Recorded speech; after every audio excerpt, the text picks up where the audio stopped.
Adventure in Pipeman on W4CY Radio.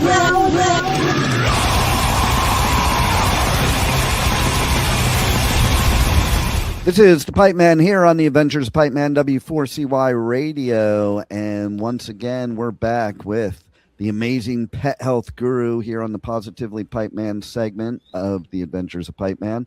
Later in the show, we're going to talk about some powerful business strategies. We're going to give away some tickets to festivals, but right now we're going to talk about spay and neutering. And my first question anyway, Bill, is why don't they call it spay and neutering for humans? Like, you know, humans get castrated or vasectomy or, you know, or was it that a hysterectomy? And like, but with pets, it's spay and neuter. Where did that all come from? The only one thing I can say about that is they just didn't want to make it sound harsh. You know, it's like, we want it to be the compassionate thing to do to these poor animals, you know, removing body parts. And it's like, you know, let's make it just sound a little bit softer and easier than, you know, oh, we just ripped out your uterus or, you know, it's, you know, there's so many items like that that are different, even diseases and that they call them different things with the animals. They rename the drugs, you know, so that you can't put two and two together. It's just a confusion thing. Yeah, totally. And I don't know, as a human, I would prefer to be called by a more calmer thing than castration. That's the procedure. That's the procedure. No, it's just it doesn't make any sense. But they had to make it so it sounds like this is a compassionate thing to do. When in reality, we're cutting an animal's life in half by doing this. And they knew this back in the 1950s. In the 60s. It seems kind of unnatural, right? Well, there's no extra body parts. I mean, it's just, you know, the whole, you know, concept is we just can't keep breeding animals. We can't keep breeding animals. And, you know, on food animals, it's a little bit different. You know, they castrate bulls into steers. That's to change the flavor of the beef, actually. And of course, so that you know, for easier handling, because it, you know, when you take something out, you don't feel well. Okay, so hold on. Function. I want to know right now how castrating a bull makes the meat taste better.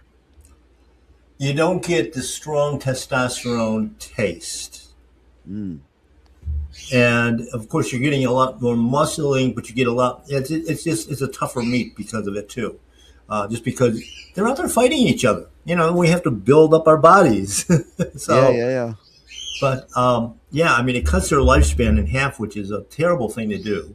You never feel well again. I mean, I can remember, you know, back in the 50s and the 60s. Yeah, I'm that old. When, you know, moms would get a hysterectomy. And they come home from the hospital, they were never the same person. That changes the whole personality. I can't see how you would be. Like, I mean, and think about it, too, when they talk about, you know, even in the extremes, like they should castrate a serial killer.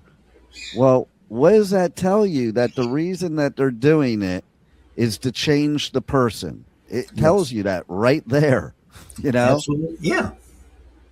And with pets, what do they tell you when you get a pet? That you should spay and neuter so they calm down. Yeah. Calm them down. They don't go into, the females don't go into a heat cycle. So, you know, there's no, but a lot of these bad behaviors, of course, are also caused because of the poor nutrition and all the drugs and everything else. It's, you know, when you take out a hormone producing organ, and it doesn't matter which one it is, you're going to have problems with producing those hormones, which means your adrenal gland, your thyroid, everything else has now got to work a lot harder. And of course, that's going to change your personality. It's going to change your health level as well. You're not going to be as healthy. You can't be. How could you? Like there's a reason we have these things. Even like in humans, they take out organs that they say you don't need. If you didn't need it, it wouldn't be there. It does That's right. something. Yeah. Well, the appendix was the biggest one, of course, for the longest time, and gallbladders. Well, you need the gallbladder to store bile so you can digest your food. And the we also need to have the good bacteria in our gut. And that's when you remove those organs, you don't have that anymore. So now everybody's on drugs for, you know, all kinds of GI problems, IBD, IBS, ulcers, you name it, because we've removed the organs that are needed to produce these types of things. Well, the gallbladder, that's like a big trend now. It's like pretty trendy. The minute you have any kind of pain, they just want to pull it out. Like, that's the first stop. Like, that should be the last stop. And the thing is that I think people should just use some common sense, because they tell you when you're having your gallbladder removed how you need to change your diet for the rest of your life. Yeah. Okay? My viewpoint is this. First of all, if you have to change your diet, that means you needed that organ. But secondly, if you have to change your diet, how about you just change your diet and don't pull the organ out of the body? Yeah. You know, it's kind of that simple. I said that, you know, I reversed diabetes with just food. And my son, he's like, I got to give you props, Dad. I wouldn't do what you're doing. I would just take the meds. And I'm like, but you don't get it. See, you're just like everybody else. Like, even if I took the meds, I would have to eat this way. The meds are not permission to keep poisoning your body. No. So I just choose to eat this way and not take the meds. Yeah. Yeah, I had a client come in a couple of weeks ago, and they were scheduling her for gallbladder surgery. What else, right? And I said, why? Well, the doctor says it's only working at 25% capacity. So you're going to be working it at 0% capacity if you take it out. That means it's still working. Fix it. Just fix it. You know, it's like, I don't know, people want this quick fix, but if you've poisoned your body for so long, you can't have the quick fix. And taking something out of your body isn't a quick fix. All it does is present more problems, in my opinion, I would think. Of course, the body can't function normally. All these parts are part of a system. But when you look at medicine today, and you know we're seeing it more and more in veterinary medicine as well. Of course, the human side's been doing it for a while. All these specialties. I think in human medicine, there's now 90-some specialties. You're looking at one body part.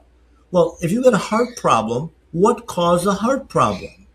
You know, if you weren't born with it, you had to do something to your body that caused that heart to start having a problem. And of course, the bulk of it goes back to foods, the nutrition, the poisons, all the poisons. And, you know, so you're starting to break it down. Stop putting poison in. The body's replacing every cell all the time anyway. Replace it with good cells, not more bad ones. I mean, that's all cancer is deformed cells. Exactly. And here's the thing, too, okay, as a good analogy for the people listening, think of all the times you buy something where assembly is required and how many people end up with extra parts and think that's normal. No, there's not extra parts. You forgot to put a part in, and then a few years down the road, that thing's falling apart. Why? Because of those extra parts that you thought was an extra part. So having extra parts means falling apart. Yes. Well, it's like, you know, of course we do processing and that sort of thing. So I have some industrial equipment, and I'll walk by and I'm like, there's a bolt missing here. Where is it? Well, I don't know. Nobody saw it. Well, if a bolt fell out and fell on the floor, somebody had to clean it up. And nobody bothers to ask, where did that come from?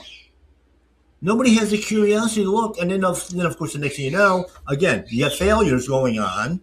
And it's like, leave it to the, ask the boss, what should we do? How do we fix it? Where's the part? Where is the freaking part? Exactly. Or even some of them will take, safety equipment. Oh my God, that's another biggie, in the processing. Oh, it was in my way, so I took it off. Okay, yeah, and you just cut off your finger on the bandsaw, right? Exactly. You could do that with anything. Like I go surfing. If you don't have a leash on, yeah, the leash gets in the way. I've had my leg tied up by a leash, but without the leash, several bad things can happen, Mm-hmm. including death for Yeah. me or somebody else, Yeah. you know? So, like, listen, some things may inconvenience us. Some things we may think don't matter, but there's always a reason. And I don't understand why people don't think of that there's a reason why those organs are there. Well, one of the big things that I have with veterinarians when it comes to spay and neuter too, it's like, well, we don't want your female dog to get uterine cancer. We don't want the male dog to get prostate cancer. Well, first off, the male dogs don't get prostate cancer if they're intact. That's a healthy body. When we take it out, that's when they have more problems. But they say, we don't want it. And I just look at the veterinarians when they say that, and it's like, listen, doc, I don't want you ever to get lung cancer. So let's remove your lungs. Right? And usually that's when I'm escorted out of the building. Yeah, exactly. But yeah, it doesn't prevent anything. In fact, actually, it's just like some of the inoculations. We see the disease after that occurs, not beforehand. These are animals that are supposed to be protected, people that are supposed to be protected, and the chances are, because you lower the immune system, you don't have a body that's functioning properly, and but pharmaceutical companies and the medical community makes a ton of money on this stuff. Mm-hmm. Even with the weight loss industry, a lot of these things that these people are doing along with getting a gastric sleeve or a gastric bypass or something like that, why don't they just do that part? Because that's the part. You know how many people get a gastric sleeve, they don't follow the dietary guideline, and then their stomach grows back and it's like it never happened and they didn't lose the weight. That should tell you that it's about what you eat, not what you take out of your body. Yeah, it's absolutely true. Let's face it, if you remove certain, just even not only organs, but muscles, if they took out your calf muscle, you couldn't walk. Yeah. It's just the philosophy that, if it's not working right, remove that part. And, it's like I can take a couple of gears out of your transmission. Your car will run, but probably not very far and not very well. And, Exactly. it's and of course, we also don't look at, okay, when we do this stuff, this is surgery. Surgery is dangerous. Up to 25% of animals that go under surgery die on the table from the anesthesia. Because there is no anesthesiologist normally in a vet hospital. It's a vet tech watching to make sure the animal's breathing. Yeah. And that's all it is. And then, of course, you've got the healing on the other side of it. When you cut open the body, I don't care how big or how small it is, the body now has to divert its energy to healing that site. Mm-hmm. And so, if you've got other problems going on, which obviously if you're having surgery, you do have other problems going on, those are neglected. That's actually how I lost my father to cancer. He went in for a physical when he retired. They told him he needed, the physical to get his medical benefits because then he's got a hernia. Simple operation, so they said. Of course, now you see all the lawsuits for all the botched hernia operations. But when they opened him up, fixed the hernia, and it didn't heal. It wasn't healing.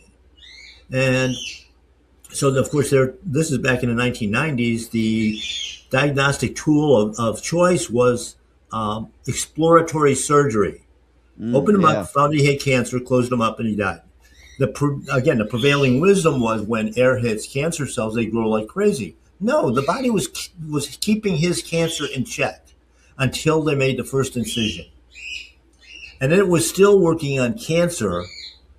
That's why the hernia operation wasn't healing fast enough. And when they did the exploratory, of course, now I've got a massive, incision, I have to heal that. The cancer just takes over. And I mean, the whole system is absolutely backwards. Or is it? Maybe it's on purpose. I don't know. I'm just I speculating. think it's by design. Let's put it that way. On purpose, is it a purposeful design?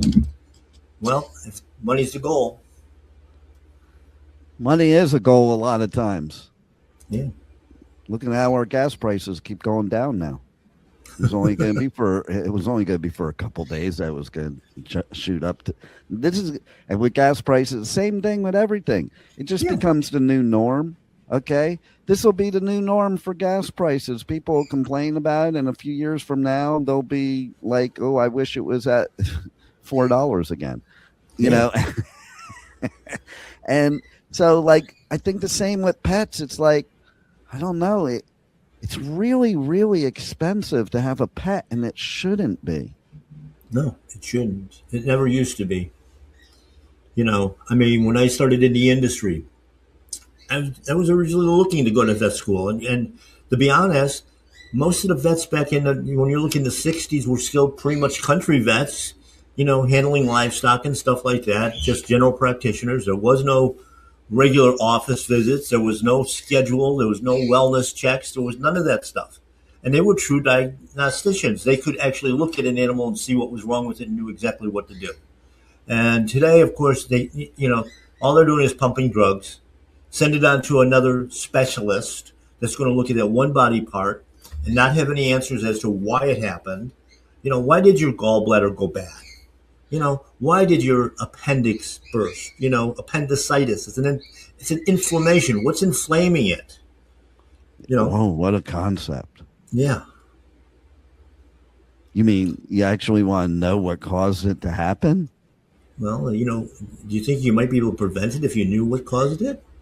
And like with this whole spay and neutering thing, how come people give so much hate to other people that don't spay and neuter? Because they've been programmed to think that you're a bad pet parent. You don't care enough about your animal to do it. That's a big part of that right there. Is that caring? Who is spay and neutering out in the wild though? Nothing. Do they have like a Dr. Zayas or something that does it? Well, I guess they have that done in the same places where they buy their vitamins and supplements and, their prefabricated meals and everything. It's like, no, nature is perfect. Not necessarily in our eyes, when a cat catches a bird and is eating it, oh my God, it's a terrible thing. But a mouse, well, we'll tolerate that because we don't like mice. Mice are bad. Rats are bad. But this is the whole thing. It's a balance. It's a perfect balance. But we've tried to add emotion to it. And, of course, that spells disaster in many cases.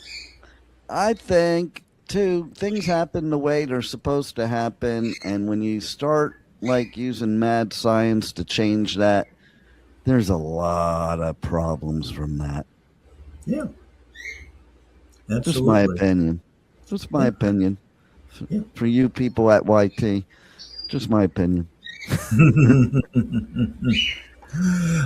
It's when you look at the problems of society today too, it's the same thing, because when you alter the hormones, and that can be done even chemically. There's chemical castrations now that they can do and that sort of thing. But once you start throwing that body out of balance, you don't know which way it's going to spin.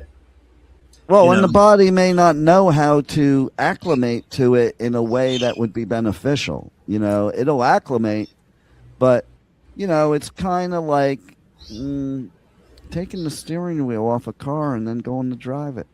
Yeah, at 80 miles an hour. Exactly. Yeah. So tell everybody how they can find out more about this and other pet health and human health, truths. We'll just say truths. That's a good way to put it. And check out your podcast, your show, My Paleo Pet, all that good stuff.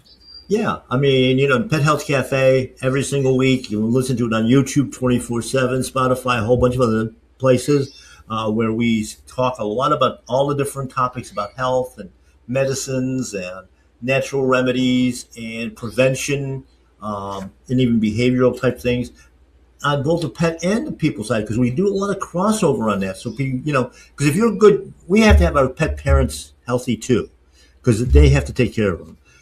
You can also go to mypaleopet.com for our store. The store right now is in transition. We're in the process of a move. And check out the social media to the new location. And we're planning a lot of new services there as well. I do consultations as well for health and wellness on both people and pets. We try to get the program together that way, and I'm just all over the place. I mean, it's a good thing. They can reach the store at 954-971-2500, and book an appointment, come in and see us. Let us get you healthy. All the herbs and good foods and farm to table selections that we have. So we got so much to offer, something completely new, and we're just going to keep expanding on that in the new store, a new horizon, a new start for a healthier 2026 and our 20th year of operation. Wow. Blows your mind, doesn't it? It does. I don't know where the time went. Proves you're doing something right, though. You don't last for 20 years if you're doing things the wrong way. So everybody check out Pet Health Cafe, My Paleo Pet, and we'll see you again next week, Bill. Sounds great. Thank you. All right, stay tuned now. We're going to run some commercials so you can win some tickets to festivals. Now, listen, all you have to do is tell me which festival you want to win. Go to my socials at Pipeman Radio. On any socials, and you'll be entered to win.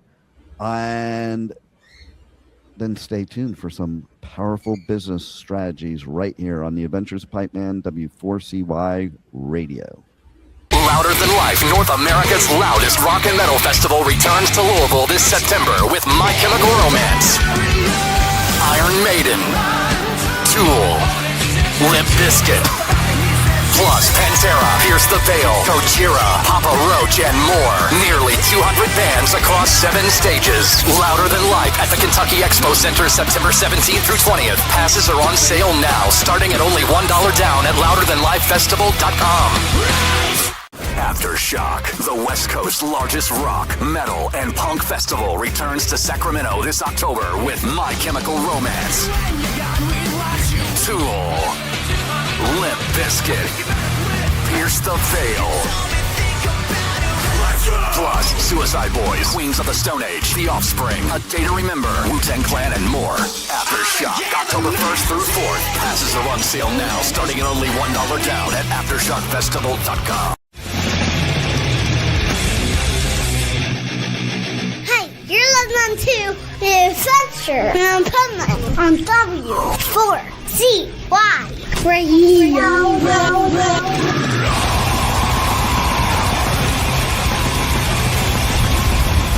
This is the Pipeman here on the Adventures of Pipeman W4CY Radio with our Positively Pipeman segment. And this is where we talk about some powerful business strategies from Michael Barbarita, our resident expert. And this week, we're going to talk about preparing for exit. That is a very important subject for anybody that's a business owner, because you should always have an exit strategy. And Michael, why don't you tell them why and how to do it? That's right. Well, because someday you will be separated from your business. The question is, will it be a great day? And so a lot of baby boomers right now, which is a large part of the population, are selling their business. So from a demographic standpoint, a lot of people are looking for the exit. And the exit isn't something. It's not like selling a house where you just put a for sale sign on it, or selling some type of asset that you have. It's totally different. It involves, and in my description, I talk about how you need to prepare at least 2 years. It's probably closer to 3 would probably be the optimum amount of time if you're thinking about selling. It's not like you can't think about selling on January 1st, 2026 and try to sell the business at the best price. You can, but at the best price and an opportunity in 2020 and try to sell it in 2026. It's just not the way to go about doing it. Right. Right. So some of the things that you have to do is, first of all, you have to keep the company focused on growth, because you do want to, if you're going to be selling in the next couple of years, you do want to maximize your profit, because that's why people buy a business. They buy a business for two things. Number one, so the business they'll pay more money for a business that is a business and not a job. Very important designation there that I'll get to in a moment. But and they will pay. They want to pay for opportunity. They don't want to buy a stagnant business. They want to buy a growing business. So you have to constantly keep the eye on growth. Also, you have to reduce the reliance on you. The more you reduce the reliance on you, the more valuable the business is. Why? Because people don't want to buy jobs; they want to buy businesses. And so, if the buyer foresees that they have to do a lot of work, that they have to work 80 hours a week like you do, that's a problem. Yeah. Because they're buying a job. That doesn't work. So some people would do that, but you get a low nickel, you get a low price when that happens. It's just that the EBITDA multiple goes down. Mm-hmm. You got to make sure your accounting records are in shape, because if a buyer goes in there and your accounting records are a mess, they're just going to walk away, and they're not even going to give you remotely give you an opportunity to make an offer. Why would they? Right. Right. It's got to be in line. The other thing is if you're a seller, you have to understand your tax ramifications of the sale, because that one can blow you right out of the water depending upon the structure. One of the worst structures to sell is a C corporation, because there's a double taxation associated with that. Yeah. Okay, once to the company, they get taxed, and then you want to take the money out of the company and put it in your pocket, it gets taxed again. So you have to really convert that C corporation to a sub S, and that can cost you some money for sure, not just in preparation, but also more importantly there's this thing called the built-in gains tax, which is a nightmare. But it's better to convert and pay that built-in gains tax than not convert and pay the double tax when you sell.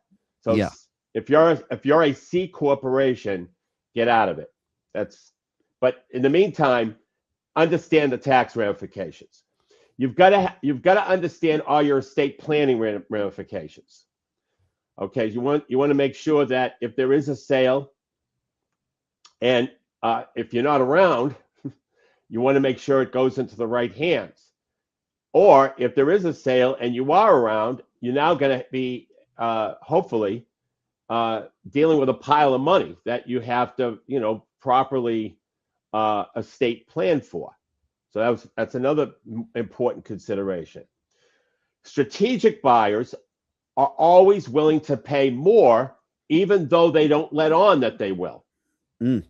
Okay, so a strategic buyer is somebody who is in the same business or serves similar customers than you do. They already have the overhead base, and all they're doing is piling your sales onto their overhead base. So a lot of that profit falls to the bottom line. They're willing to pay more. They won't let on that they are, but they are. So looking for strategic buyers is a way to maximize the purchase price. You should have a valuation done on the company. Not that, and by the way, most valuations that are done are definitely overstate the price, in my opinion. But it's good to have, because it's an overstated price, and it's good to get an overstated price.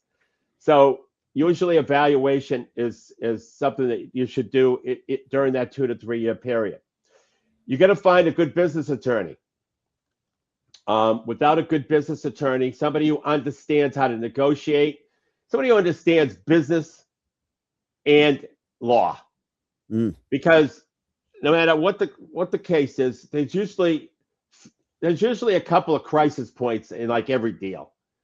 And you need a lawyer who understands the business ramifications so they can negotiate on your behalf. Because you don't want to sit there and negotiate all the, certainly the major terms are negotiated, but all the Mickey Mouse terms that can actually ruin a deal, those are best served between the attorneys. And if your attorney understands the business concepts, they're going to have a leg up on the other attorney during that type of negotiation. So that's critical as well. You got to understand, you got to decide what your role is going to be. Some sellers stay with the company in this capacity that they were in when they were the owner. So that's the other component. What role do you want to play? Some are just consultants to the business, and they get paid for that, by the way. Don't blow that one. If you're a consultant to the business,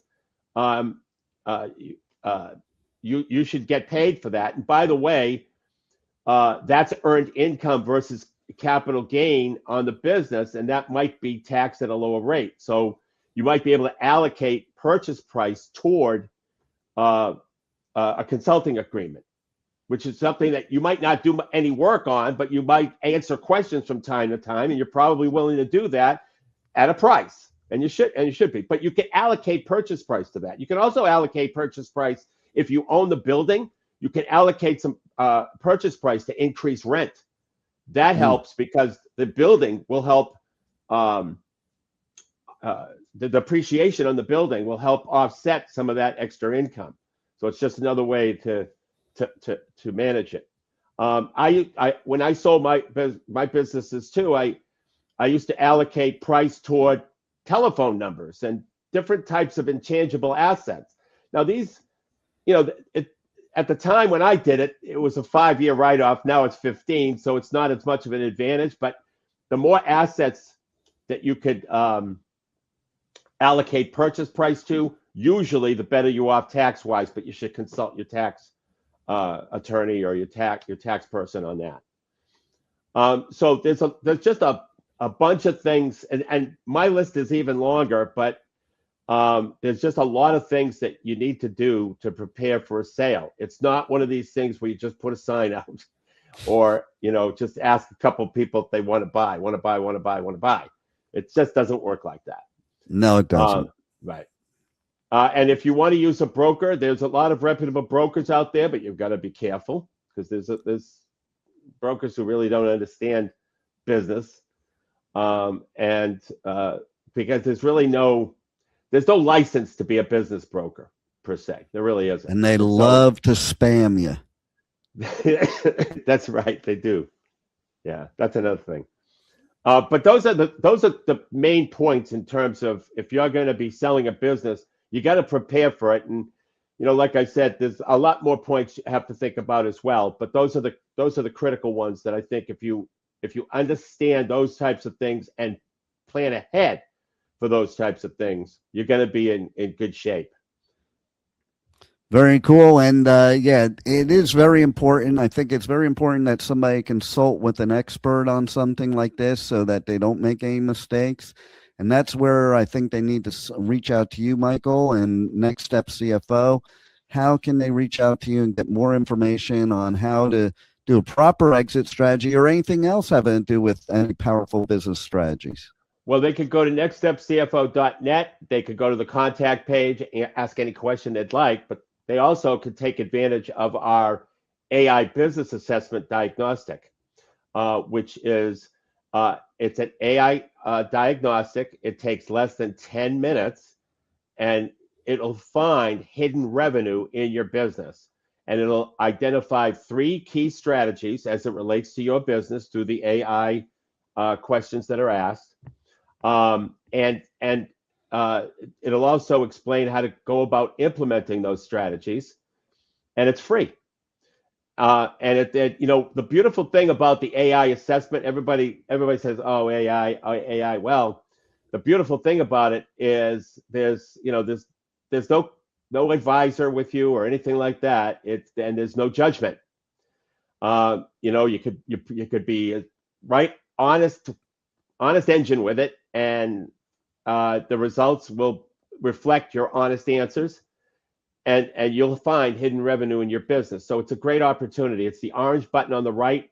It says find hidden revenue in less than 10 minutes, and that's the diagnostic. Nice. Well, thanks once again for your words of wisdom, Michael, and we'll look forward to talking with you next week about cash management.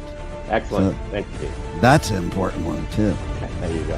Thank you for listening to the Adventures of Pipeman on W4CY Radio.